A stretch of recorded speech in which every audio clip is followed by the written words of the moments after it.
Om Swastiastu. Halo teman-teman, perkenalkan nama saya Emilia Sinta Tambunan, kelas 11 MIPA 5 nomor absen 8. Di sini saya akan menjelaskan salah satu tokoh yang berkaitan dengan Tirani Matahari Terbit, yaitu tokoh Suprijadi. Di dalam video ini saya akan menyampaikan yang pertama biografi dari tokoh Suprijadi, yang kedua kontribusinya, dan yang terakhir alasan saya memilih tokoh ini. Yang pertama, biografi dari Suprijadi.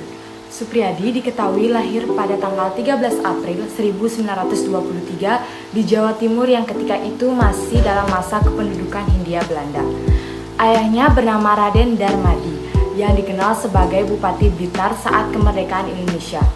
Ibu Suprijadi bernama Raden Roro Rahayu yang merupakan keturunan bangsawan yang wafat ketika Suprijadi masih kecil dan kemudian diasuh oleh ibu tirinya yang bernama Susili.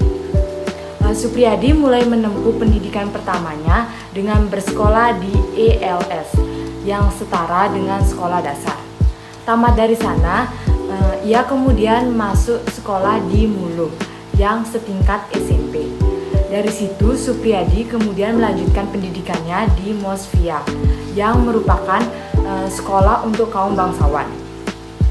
Sekolah ini mendidik untuk menjadi pegawai pemerintahan atau pamong praja pada masa kolonial Belanda.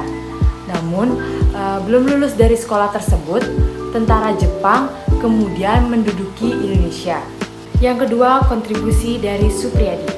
Suprijadi kemudian bersekolah di SMT dan juga ikut dalam latihan militer yang diadakan oleh Jepang yang dikenal dengan nama Seinin Dojo di wilayah Tangerang. Tahun 1943, ketika Jepang mulai membentuk pasukan peta atau pembela tanah air yang pasukannya terdiri dari pemuda Indonesia, Suprijadi kemudian ikut masuk. Dengan latihan militer yang keras yang diikuti oleh Suprijadi, membuat ia kemudian mendapat pangkat sebagai komandan peleton atau Sodancho yang kemudian dikenal dengan sebutan Sodancho Suprijadi. Oleh Jepang, Suprijadi kemudian ditugaskan di Blitar, Jawa Timur. Ia membawahi pasukan peleton 1 dan kompi 3 yang bertugas memberi bantuan senjata berat. Selain itu, Suprijadi juga ditugaskan untuk mengawasi para pekerja paksa Romusa. Melihat penderitaan berat rakyat Indonesia yang dipaksa bekerja sebagai Romusa, membuat Suprijadi kemudian nekat untuk mengadakan pemberontakan yang kemudian dikenal dengan nama pemberontakan peta di Blitar. Suprijadi kemudian mulai mengadakan rencana pemberontakan. Hal pertama yang ia lakukan adalah dengan menghubungi kawan-kawannya sesama tentara peta untuk mengadakan pertemuan rahasia untuk merencanakan pemberontakan pada bulan September 1944. Kawan-kawan Suprijadi ketika itu yang ikut seperti Halir Mangkudijaya, Muradi, dan Sumanto. Suprijadi sempat berkata dalam pertemuan tersebut,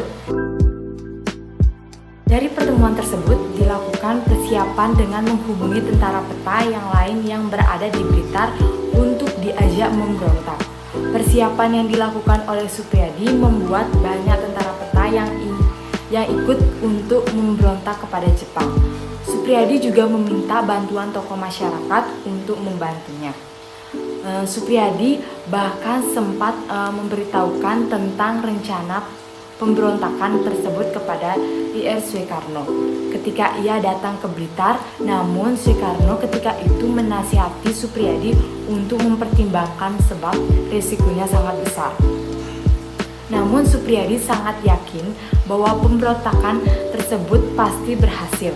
Setelah dilakukan beberapa kali pertemuan dengan tentara peta yang lain, maka ditetapkan waktu dan tempat pemberontakan akan dilakukan di Tuban, Jawa Timur. Namun awal tahun 1945 Jepang mulai mencurigai bahwa akan ada pemberontakan yang akan dilakukan oleh tentara peta. Jepang kemudian langsung membuat berbagai peraturan ketat untuk tentara peta. Mengetahui hal tersebut, pertemuan terakhir perencanaan pemberontakan dilakukan. Suprijadi kemudian mengatakan, pemberontakan tentara peta dimulai pada 14 Februari 1945. Namun Jepang berhasil memadamkan pemberontakan ini. 6 atau 8 orang dihukum mati dan sisanya dipenjara antara 3 tahun hingga seumur hidup. Namun Suprijadi tidak dihukum mati. Suprijadi menghilang bagai ditelan bumi setelah pemberontakan. Ada yang mengatakan Suprijadi melarikan diri dan bersembunyi dari Jepang dan tidak pernah ditemukan. Pada September, Presiden Soekarno kemudian mengangkat Suprijadi sebagai Menteri Keamanan Rakyat. Namun ia tidak pernah muncul dan hingga akhirnya pada tanggal 20 Oktober digantikan oleh Menteri Imam Muhammad Sulio Adikusumo. Hingga kini nasibnya masih misterius.